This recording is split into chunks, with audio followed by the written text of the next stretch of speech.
It's time for Two Guys and a Goalie with Dustin Nielson, Matt Cassian, and the goalie, Joaquin Gage.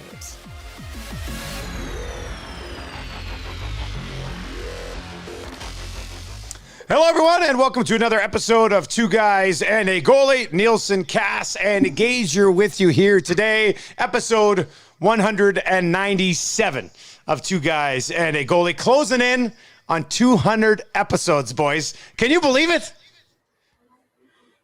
Maybe, I don't know what will happen first. The Oilers win or we reach 200. I guess we'll see tonight. I think we've been doing... It's been almost 2 years doing it like this, right? So probably about 130 episodes like this, I would think. Probably close to that, right? A lot of It's them. nuts. It's still weird. Yeah. It's still weird. I mean, yeah, it's just weird still. I hate the screens, Dusty. I hate it.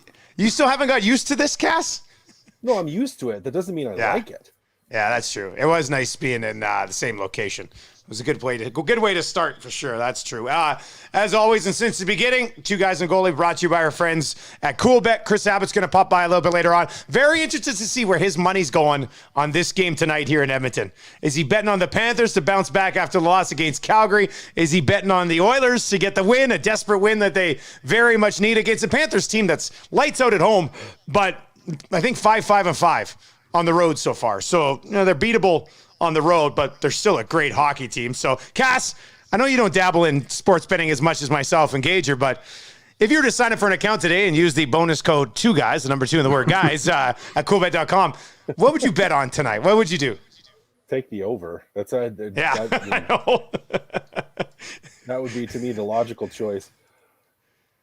Yeah, it's going to be a high-scoring game tonight, isn't it? Well, you know what, though? I say that, and then all of a sudden it's just going to come in and the Oilers are just going to be in, lockdown mode because they know how powerful offensively the Panthers are. So, I don't know. And that's the weird thing about this is, it seems like it'd be smart to think that there's going to be high-scoring, lots of goals, and it feels like that.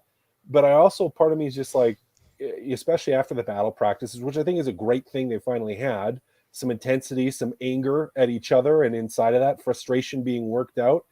If they have their little water boy moment here, where they can focus the rage and the energy, maybe they play a really tight game. It's possible. I could see it. Maybe. I was going to ask that of Gager. Gager, do you think this team is capable of playing a really tight game defensively? I think most teams can be coached that way, right? Anybody can, but would you bet that tonight? Ooh, yeah, well... Yeah, I think it lines up pretty good for the Oilers. One, they know they're going up against the Panthers. There's a few things that go into that, I think. Just the fact that they were beat by the Flames quite handily. And if you've watched any of the highlights of this team, they've come back from deficits and scored a ton of goals. So I think the mindset is to play physical and play good, solid defensively against this team, or there is a fear of getting blown out of the water. I think it lines up pretty good for the Oilers. Do you think they can play a physical game, Gager? No, but like I said, I think there's a way that they can play that away from the puck to make it difficult on the other team. I don't think there's a 70s Flyers aspect of the Oilers. I think there is a way that they can play that can cause a little bit of trouble and frustration for the other team if they play harder without the puck than they do with it. Gager, would you bet the under 6.5 tonight? Oh no. Oh, okay. No, it's going to go over, but I think I feel like there's going to be it's going to be a different type of game that we see today. Well, fingers crossed. Let's hope it is. But selfishly, I guess really selfishly, I can't wait to see Barkov and Huberdeau and yeah, I know. I'm looking forward to that tonight. I don't think I watch any Panthers games except highlights. And the one thing that really intrigues me is Ekblad because everyone talks so highly about him. And I mean, we've seen Hedman consistently for a long period of time, and I want to see how that Ekblad plays and how he commands a game from the back end. The total in that game tonight, 6.5 over at CoolBet. I did a bet builder at CoolBet, and I even dummied it down a bit. I've got the Panthers to win and over 5.5 goals in this game, and it's paying me more than money plus money. So I'm like, let's do it. Let's see how it goes tonight. So we'll get into that with Chris Zabba. He's going to pop by a little bit later on. We're going to get to Keep It or Clip It. We didn't do that on Monday's episode, but we'll get into Keep It or Clip It here on this episode of Two Guys and a Goalie as well. Want to talk a little bit about the Hart Trophy race right now. For the longest time, McDavid and Draisaitl running away with the scoring title, but right now they're in the thick of it with a couple of guys, so we'll get into that.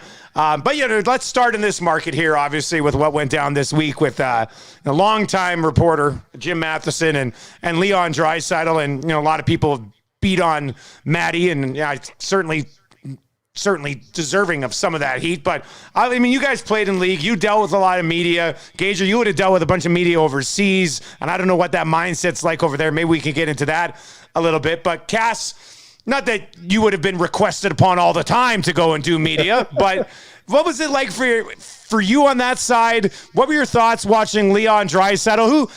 Draisaitl doesn't mind laughing at some questions and sniping the odd guy here and there, but what were your thoughts as it all broke down? Well, I mean, first, I thought I had a pretty good relationship with the guys in the media, and you're right. It's not like I was a highly sought after comment, but typically I thought, anyways, my own perception of myself was that I would try to give good answers and try to always give them something. Ultimately, they're there to increase fan interaction with the game, which makes them a really, really important part of it, of the whole process, of the whole. It's an entertainment business, and the media is part of that entertainment business. So I always thought it was good to interact in a way that was positive, and even when things were hard or there were hard questions, trying to respond in a way that gave them something to chew on a little bit. Now, as far as this specific interaction goes, you know what? I thought Matheson's comments were fair, or questions were fair. They weren't bad questions. They weren't horrible questions. They were legitimate. I thought, actually, I would even say they were good questions, because, a good question tries to force an answer that's more than just a yes or no. It tries, you try to get guys to elaborate. You try to get more information, and something you can relay, especially since it's been so much of the same thing recently, where you're trying to find something else to write about. Now, where I would critique Jim, and he's been, as far as his writing goes and his reporting, he's a Hall of Famer for a reason, and I'm not. So this is not a critique of him overall. I actually typically like his stuff. And I as an individual, I really, really respect and really like Jim. We have a good relationship. He shouldn't have called him pissy. That to me was where you lost it. Even if you could have said the same thing and phrased it very differently. It's just like if, for myself or anybody, if you're having an argument with your spouse or your partner. And for me, it's like, if I asked her that question, well, yeah, she's going to react negatively, and it's going to turn into a personal thing, as opposed to I'm actually trying to get information. Now, even then, if if you could have phrased it like, Leon, if you would have said, Leon, I'm just trying to, ask good questions. Why are you so frustrated? Or why are you so frustrated with me asking that question? If you say that, as opposed to why do you got to be so pissy, it comes across completely different in that environment. Now, given that interviews aren't done the same way as they have been really for a long time, and I probably prefer the old school media scrums, with everyone just kind of standing there in a circle. I think those are a little bit better. There's some frustration maybe even on the part of the media and people sometimes. And so I get both sides in this. And I think, if I was going to complain, it would be, as an athlete, it'd be, what we've been talking about, the same stuff over and over again. I communicated to you that I wasn't going to answer the question, so leave it.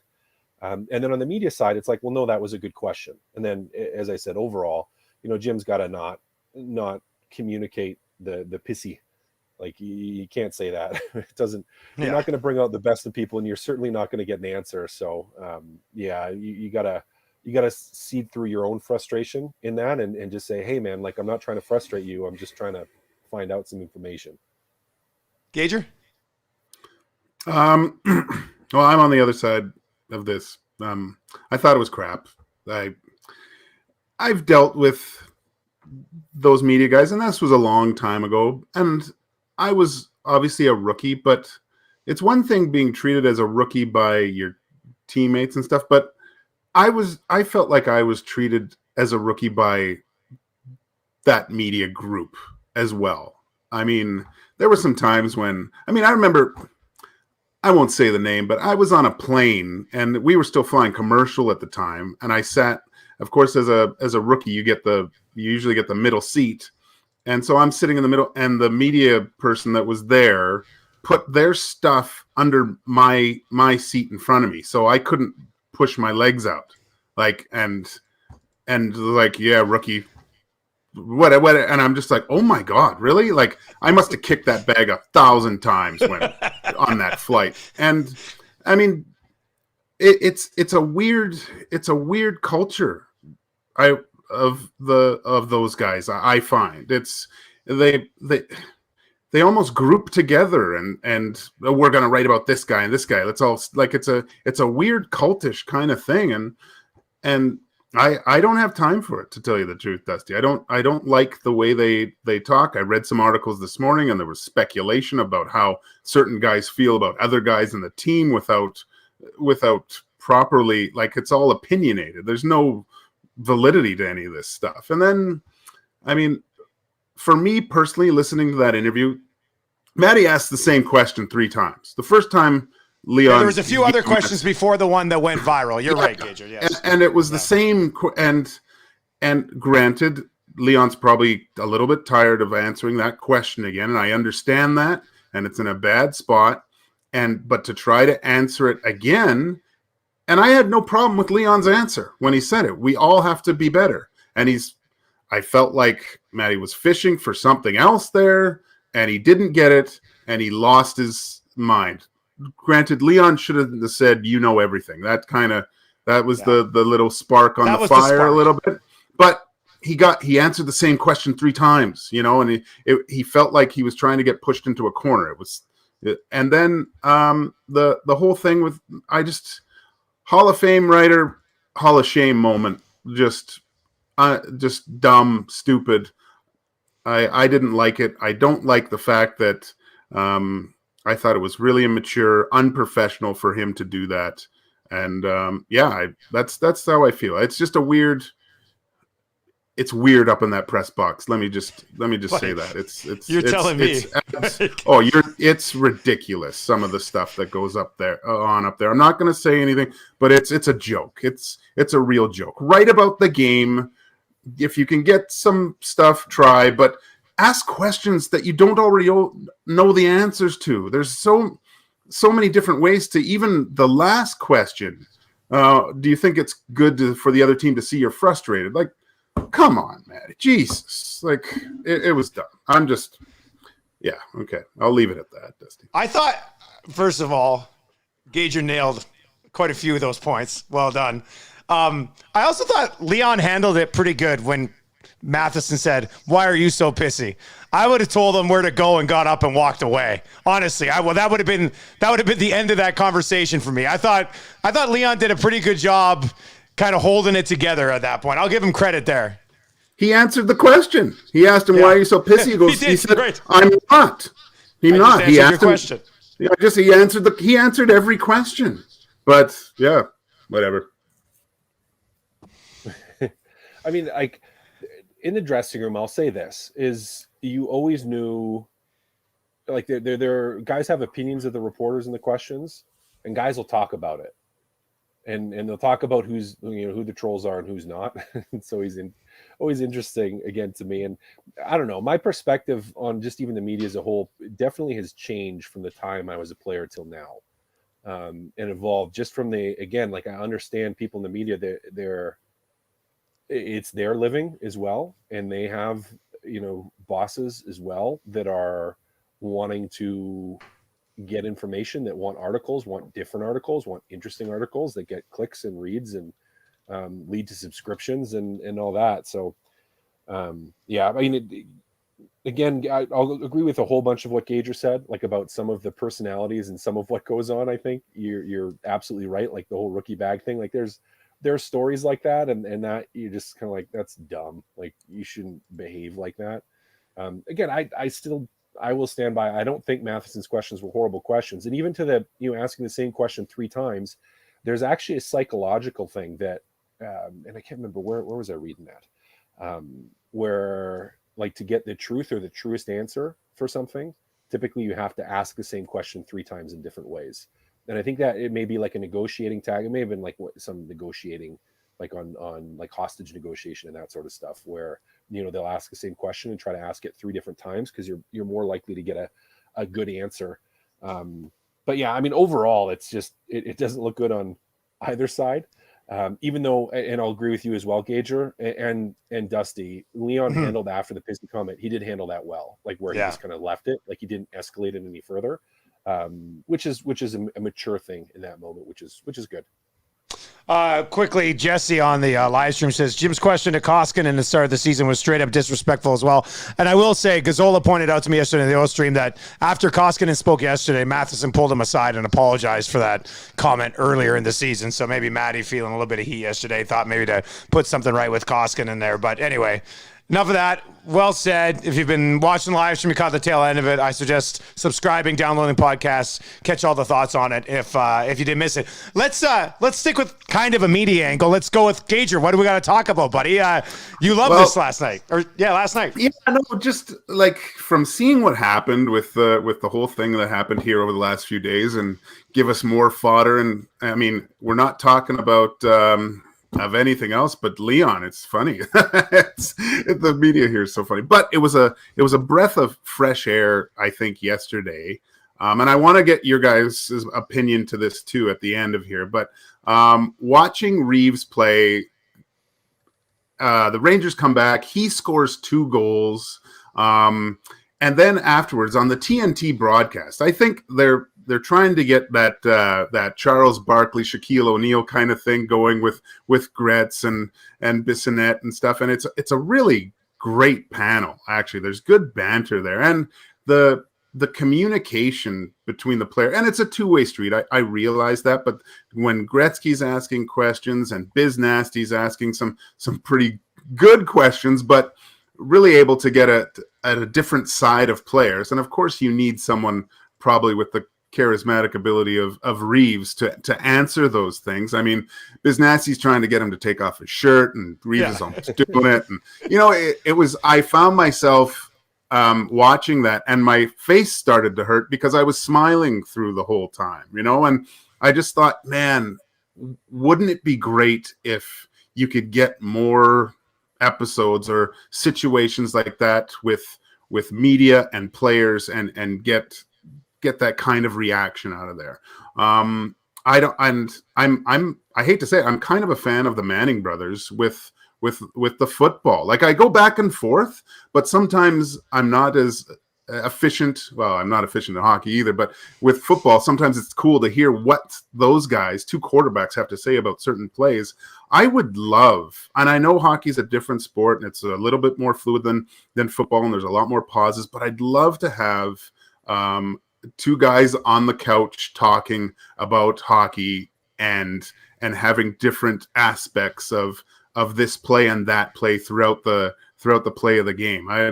I think it's time for that, and I just think, just from what we saw last year with Leon and I mean, we're not talking about Evander Kane, which is great, but I wonder what you guys think. Could you have something like that in hockey, like with a JR or like a Tortorella and just go full odd couple with 2 guys that with completely different views and have something like that during a game? I think it would be cool.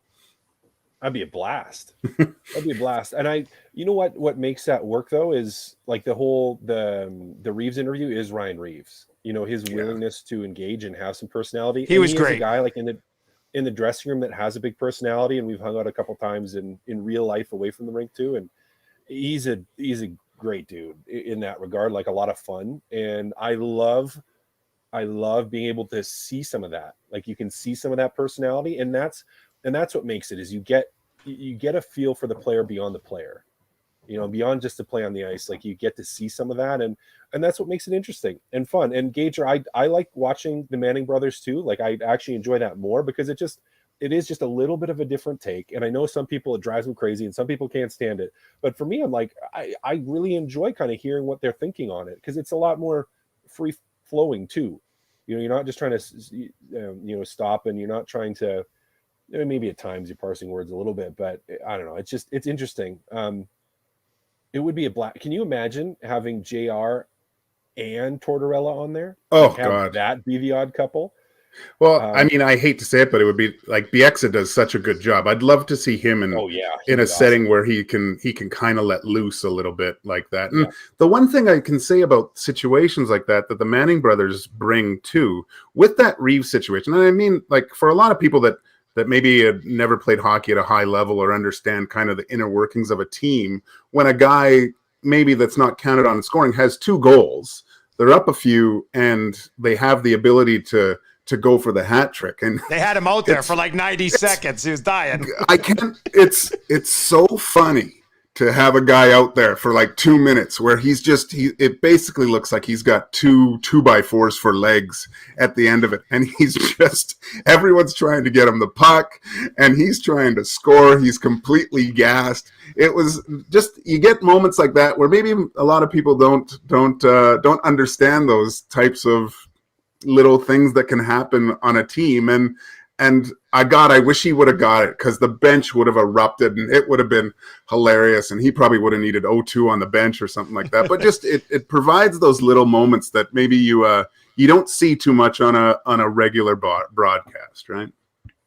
I like the Manning cast. I like the ability to flip back and forth. I will have to say that as an emerging play-by-play voice in this country, I would prefer them to keep the play-by-play guys moving forward, but I do like having this secondary option on a second screen for sure.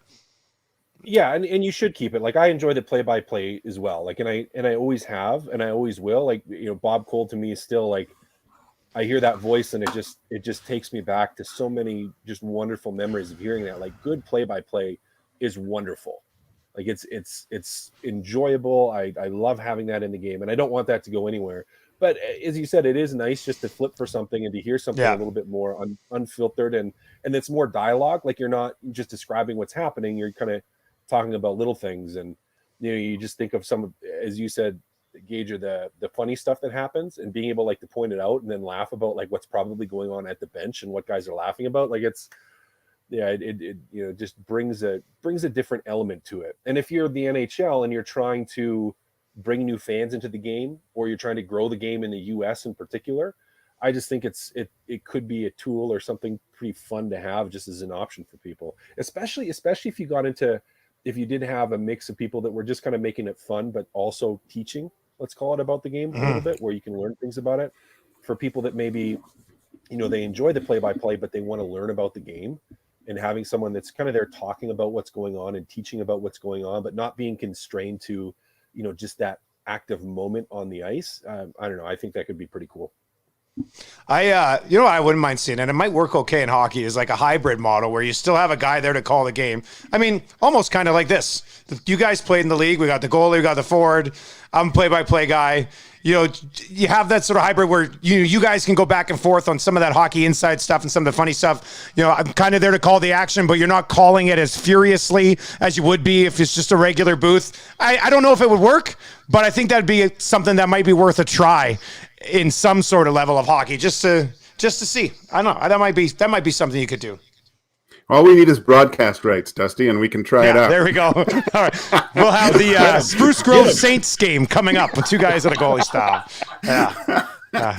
You never know. We'll see what happens. All right, Chris Abbott's going to be by in a little bit, so let's bang out, what I want to talk about. I want to talk about the Hart Trophy, because you got Alexander Ovechkin leading the league in goals and points, but it's close. McDavid and Draisaitl with games in hand, right behind. And then Jonathan Huberdeau is right there as well, right in the mix with those guys. They're all separated by 2 points, 3 points. And if you look at the Florida Panthers, they're extremely deep, but Huberdeau's got like 20 more points than anybody else on that team. Like, he's separated himself from the rest of that group. So, Kass, if you had a vote for the Hart Trophy right now, Would it be Ovechkin, Huberdeau, Draisaitl, McDavid? Hell, I don't know. Hedman? Like, what would you do with that Hart Trophy vote right now? Nazem Kadri. Kadri? There you go. He's fifth in league scoring. You know what? I'd actually have him up there right now. He's up there in my vote. You wouldn't vote for him to win it, though, would you? No. You actually want to know, like, it depends on what style of voting. Like, if I'm going with the whole debate over most valuable to the team, I probably would lean Ovechkin right now, just from the season he's had, what he's done, how he's leading that group. But my dark horse right now would be Kaprizov from Minnesota, because if you look up and down their lineup, and if you look what he's done and what he means to that team, and I know he came back, he was hurt a couple of games, came back a lot sooner than I expected and than I think most expected. But there is a guy right now that I would argue may mean more to his team than any other guy there, except, again, right now I'd say maybe Ovi. So yeah, he'd be my dark horse. I'd probably still take Ovi right now. I don't think you can ignore what he's doing, which is just insane that old man Ovi's getting this done. Yeah, that's true, Kass. He reminds me of Gaborik when Gaborik first went to Minnesota, and yeah. But I'm gonna go a little bit different, and I know that this probably won't happen. But when I look at the Hart Trophy, I like you said, you look at the person that means more to their team, and I'm just coming at that as a total goaltender playing against offensive guys. And I'm not saying it's almost impossible to stop Connor Leon, but when a player commands offense from the defensive position, it is horrible. And I hated playing against really, really good offensive defensemen, because no one ever knew where they were going to be, because they were just roving all over the ice. And I have to, when I look at Cale Makar and what he's doing and how he's scoring goals and how he takes over games, and I just find it different when a defenseman can take over the game offensively from the back end and slow everything completely down, or speed it back up and play at his level. It is so difficult to defend against, because he's fantastic. It's unbelievable how he's scoring goals. I mean, I think he's on pace to score more than 40 goals, and that hasn't been done since Coffey and was it Orr? I don't know. He's got 16 goals in 33 games. You're right. That's a 40 goal pace. Yeah, it's absolutely insane what he's doing, and it's so hard. So for me, I think he means more to his team than anyone else, just because providing what he is doing from that position makes it very difficult to defend. And he's got my vote for the Hart. And I'd give it to Ovi, because I voted for Ovi for 15 consecutive years for the Hart Trophy, because I love him. Chris Abbott from Coolbet. You know what? Let's bring in Chris. We'll get his thoughts on this Hart Trophy race right now. I didn't look. I don't think they've got the awards futures up right now at Coolbet, but they pop them up every once in a while. You can hop in on it, and we'll get his thoughts on where the smart money is tonight, if that is such a thing in this Oilers-Panthers game. Chris, how you doing, buddy? I'm good, fellas. How are you guys doing today? We're down a man. Yes, we are. Hernan Salas has some family stuff going on this week, so he'll be back next week. But yeah, just in time, Gager. Attaboy, Gager. Attaboy. Yeah, it's funny. I'm actually sweating out right now a bet from, I'll bring you back, Gager, to 2002, 2003. I've got a Skellefteå Timrå over bet right now. And also a live bet on Skellefteå because they fell down 2-1 to the worst team in the league. So Daddy's looking good, 3-2 after 2. Just a hint, Chris, where's the game being played? I don't know, but there's been a lot of penalties. Okay. So I think the game is in Skellefteå. Okay. If it's in Skellefteå, that's okay. You could bet on them. But anything that's played in Timrå, bet on them, because it's in the Arctic Circle, and they have like an hour of sunlight, and it's a different breed. It's like playing against a fan base of vampires when you get up there. It's really weird. So I'd always bet on Timrå if the game's there. Just a little hint. Well, that's a great hint. I actually confirm this. Yeah, no, it's not in Timrå. Okay. So all right, we're good. Who would you vote for the Hart Trophy right now, Abbott? Oh boy, I heard you guys talking about that. You know, it's funny, Cass, because my buddy bets on Kirill Kaprizov to score every single night. He thinks he's the most underrated player in the entire league. He's like, every time these guys play, he's on the scoreboard. So he's been doing that since he got in the league. He's like, I guess it's just less people watch Minnesota Wild games for whatever reason, which sucks because, you know, it's a great building by all. But every time I've ever looked, it looks like the place is rocking. So who is the MVP? Man, I don't know. I haven't given that much thought. Yeah. It's wide open, isn't it? I feel like it's wide open. A good answer. Like, you know, early in the season, it was like, well, is it going to be Connor or Leon? It's going to be one of them, you know? And now, you know, I mean, it probably still could be by the time it's all said and done. But yeah, I mean, boy, I don't have an answer for you. I really don't. Just say Austin Matthews, 25 goals in 34 games. We know you want to, Abbott. Come on. Well, I mean, he's been really good, and he's been scoring like all the time, right? They're not really that good, but I would argue that William Nylander's been more important to that team this year. I mean, goals are goals, but Nylander's been great. I don't have an answer. I will disagree with the Cale Makar thing, even though he's been outstanding, and I would talk Norris about him. But they have so many weapons. Is he the determining factor on that team? And I guess it goes back then to what's the most valuable definition these days, right? I don't know, but I don't have an answer. So how about that? How often do you guys put up those future bets for awards? When do we get, like, All-Star break maybe, or do we get that? Or probably a few times a year. It's really hard to do because there's games every night, and then the odds change. Things change. It's hard to manage. Yeah. And so yeah, when there's breaks in the schedule, you'll see that stuff pop up. And to be honest with you, you don't get a lot of action on those during the season. Like, people will bet on it before the season starts. But and this is just being purely honest. For all the work that goes into compiling those odds and putting them up, the amount of actual action you get on them, yeah, it's not really there. Got anything on this Florida Edmonton game yet? Well, the total's 6.5 minus 139 to the over. They're not letting me crank it up to 7. I'll have to talk to somebody about that. Because, you know, last time I said that, last time we were on, it sailed over that Saturday night game, right? So I don't know. Florida Panthers team total is probably not a bad bet in this game. I got stung on that on Tuesday. I had them over 3.5, and they only scored 1. So that didn't work out for me. Even their over 3.5 is minus 141. So I don't know. It's hard to bet on. It's hard to bet on it, man. And I know they've got a couple of guys out of the lineup. Bobrovsky's going. Like, maybe you bet the Oilers under 2.5. I don't know. But they're due to score, right? So plus 130. Who knows? Yeah, I don't know. Yeah. It's tough. I mean, actually, now that I'm looking closer at it, I think Panthers in regulation is probably a pretty good bet. Minus 106? Minus 106, yeah. Yeah, that's not a bad idea either. Kass, we know you don't bet, but do you follow along, or are we just talking gibberish right now to you with all the...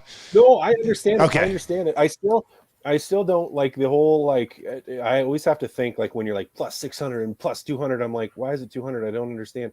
Some of that I don't understand necessarily as well, but like most of the mechanics I get. I just don't get, like, like the you know, again, like they're like, 200 or minus the odds turnaround. Yeah, it takes a little while to get used to that. 5, yeah, that I'm not as used to. But everything else I get, like, I understand, and I've done enough. Like, you do football pools, like a lot on the teams with guys. I don't know if you ever did Gager, but you do like a lot of football pools. And we did in Minnesota. Josh Harding, if you remember, he was the guy that ran it back in the day before he got a little sick. It was, you know, I guess the most I learned about it would have been back then, because pretty much everybody in the whole team did, like, every week with the football. So not nearly as experienced at this as you guys are. Well, it's confusing and it's intimidating at times too, right? So actually, in the last few months, we've created a betting for beginners section on our website, because Brilliant. It is confusing. Yeah, I mean, it is. It is. You just go to the blog section of the site and it's there. But, you know, it is. But the ultimate thing to remember is, you know, if you see something that's plus 500, that means you're going to get 5 times your money back as the return on the bet. It's the minus stuff that's a little bit confusing sometimes, and that's for sure. Just only bet dogs, and you're going to be fine, Kass. Well, Go to work last night, right? In theory, only betting dogs is the smartest thing to do because everybody bets favorites, and there's a lot of companies like ours in operation. That's a great point. Chris, as always, buddy, we appreciate you popping by. I'll catch up with you tomorrow. We'll talk some football on the Lock Shop. All right, my pleasure, guys. Have a great weekend. There you go. That's Chris Abbott from Coolbet Canada. They always say they're transparent, and he is right. I mean, everybody bets favorites, and sport books are popping up all over the world every single day. Yeah. So, yeah, maybe I might do that for a month and only bet underdogs. And you're not going to get all of them, but the ones you're going to get, it's going to be great value on it, and you get that money back. Not a bad strategy. I like that. Not bad. Not bad. All right, let's get to Keep It or Clip It, boys. I got 4 questions for Keep It or Clip It. A couple Oilers questions, a couple fun ones, I guess, if we want to say that. There will be a fight in the Oilers-Panthers game tonight. Keep it or clip it. Keep it. Keep it. I just want to see it. Let me see it. I think, even when we look at the media comments and how, and I think rightfully so, we've talked, and a lot of people have talked about how the lack of intensity and emotion on the ice from the Oilers has been lacking. And that's, I think, worked its way into the room. And so I think you're going to see a response, maybe, hopefully. So I'm going to keep it. We're going to see a tilt tonight. I'm clipping it. The most we'll see is a drunken slow dance at the end of the night and falling down. Little face wash, gloves stay on. Little grab, hugging each other's jersey, and and maybe which is fine. Is fine. I wouldn't be upset at that. Like if you just see something like that, like just some emotion. There's got to be some emotion tonight. There has to be. If they come out tonight and go through the motions and lose 4-1 or 5-1, don't you I know I've seen so many people text and tweet and be like, Dusty, they've lost the room. They lost the room. And I have a hard time ever saying that about anything because we don't know what's going on in the room. But if your coach has been preaching battle drills all week and you go out tonight and go through the motions, Kass, I think at that point, even I might be like, this message might not be getting through. Yeah, you may have to question it at that point. And I'll agree with you. Like I don't think it's fair to say that he's lost the room. I still don't think it's really a tip it. It's been just the players in the room haven't done what they needed to do. But yeah, if we didn't see any kind of emotion and they were flat from the get-go and no intensity, no energy throughout the whole game, then yeah, I think you would have a hard time arguing against what you just said. Yeah, let's see a good 2 minutes for snowing the goalie. I always laughed at a ref calling that. Cassian's going to snow the goalie tonight. We should ask Chris if we get odds on that. On snowing of the goalie. They usually make things work for us, so we'll see. It's not worth going to a game if you can't eat and drink. Keep it or clip it.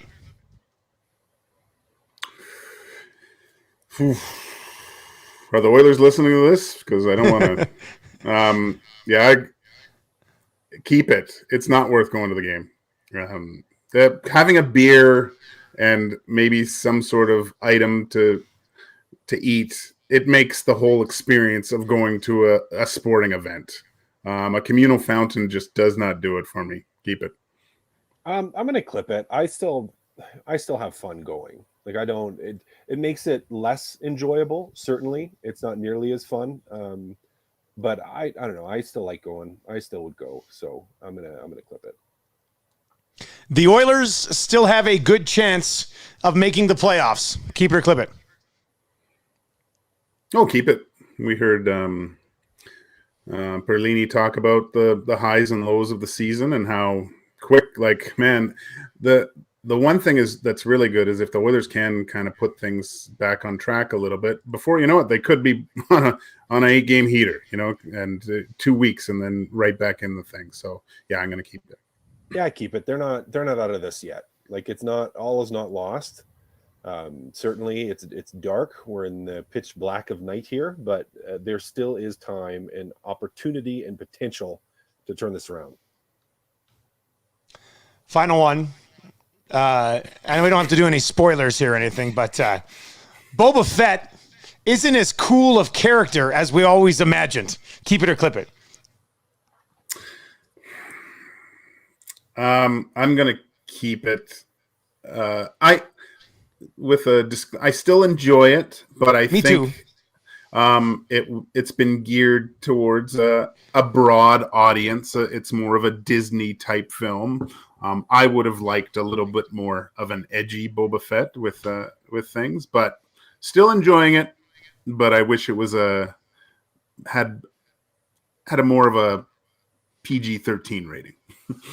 Was keep it? He's not as cool as we thought. Yeah. Yeah, I'm gonna keep it. And it's hard. Like I say that with sympathy because you're dealing with, original actors who are past their prime as far as being that character. Like if you're thinking flashbacks to where he would have been younger, and you have what he's supposed to look like because he's a clone. So there's some challenges there. But part of with Boba Fett was always the mystery, and I know there's extended canon and some stuff that was done that was pretty cool outside of it. But yeah, it's just part of it too. I'll also say is that this feels like filler to me. Like it's like to get us to the Mandalorian, the next chapter. It's like they just needed to do something in the universe, and so this is what they're doing. And so it I don't think received the time and attention that it could have, because I see so much potential. Like there's so much potential even in each episode. I'm like, oh, there's so much potential, and I just would like a little bit more. And maybe that would be making it a little grittier, Gager. That probably could have made it a little better. But yeah, I'm gonna keep it for now. It hasn't lived up to what I hoped it would be. I was hoping for a little bit more like Sopranos in space with him taking, kind of that kind of thing.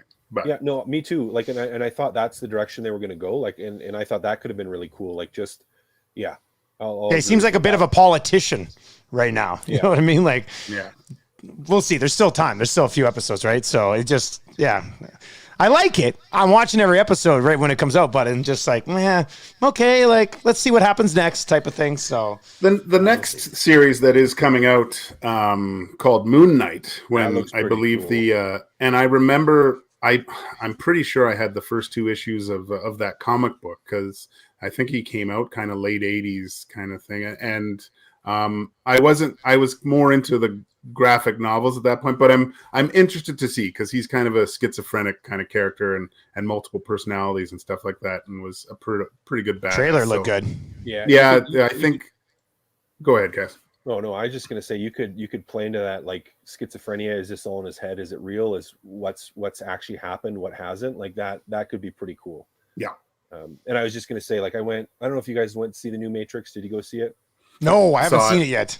Okay, so I won't spoil anything, but I really enjoyed the first half of the movie, not as much as the second half, because of the psychological aspect to it, like where you're trying to figure out like what's real, what's not, what happened, what didn't, and that I think, like if they go with that route of it, you can make it a really, really cool show. Gager, do you see it? Yeah. Should I go? Like, is it probably worth seeing, right? I like the first 3, so maybe wait till video. Okay. Yeah, it was okay. Like I don't know. Again, Gage, I don't know how you felt. Like I thought the same thing actually is like Boba Fett, whereas like I saw so much potential, and there are some great things about it, and there's parts of it that I really enjoyed, and I wish they would have ran more with the psychological aspect and kind of ran with that longer, more than the direction they ended up going. But it was still good. Like worth seeing at some point. Yeah. The Matrix is hard for me because I distinctly remember where I watched the first one, and I thought their marketing plan for the whole thing was like, for people that maybe weren't around or don't remember, it was, what is the Matrix? And no one knew what the hell this was, right? And I remember because I was in Syracuse with Vancouver's farm team, and I went to go watch that movie, and I had no expectations. All I knew is I kind of liked Keanu from Point Break, and it was unbelievable. I just remember walking out of that movie, looking around, going, "Oh my gosh, am I in the Matrix?" It was unlike anything we'd seen, man. You're right. No, that was a changer. It was unbelievable, and such a cool concept that the Wachowski brothers, or sisters, I believe now, they presented it to multiple film studios, and they had to eventually hire a comic book company to draw it out because no one could understand it. So they had to put it in comic book form for to get the movie greenlit, I guess, which is pretty cool. All right, before we wrap up, boys, prediction for tonight. Do the Oilers get back in the win column? Yay or nay? Gosh, I'm gonna say yeah, Dusty. I think this is with what's happened throughout this week and all this other stuff surrounding the team. I think the best thing for these guys is getting on the ice and just letting it all out. And and as you said before, the Panthers aren't as great on the road as they are at home. I think they're due. I'm a Valencamoose. Let's go. Kass? I'm gonna keep it. I want to see them win. I'm trying to retain hope, and I think there's a lot of people that are expecting them to get pumped, and I want to see that not happen. I really am hoping for one. I want to have, you know what it is? I want to have a positive post-game show. I want to be able to talk about things that are different and exciting and about how good certain players played. So I'm going to remain hopeful for now that they're going to win this game. And if they don't, I'll be driving home after the game listening to you on the post game. So tear them a new one. Yeah. I would like to see them win just for the city in general. But if they are to lose, if they could lose by 3 or more, that would cash in very nicely for me. So we'll see how it goes. Good episode, boys. Have a great weekend. And we'll catch up again on Monday for Joaquin Gage and Matt Cassian. I'm Dustin Nielsen. Thank you to Cool Bet Canada. Stay cool, bet responsibly. They are the presenting sponsor of Two Guys and a Goalie. We will talk to you next week. Later, boys.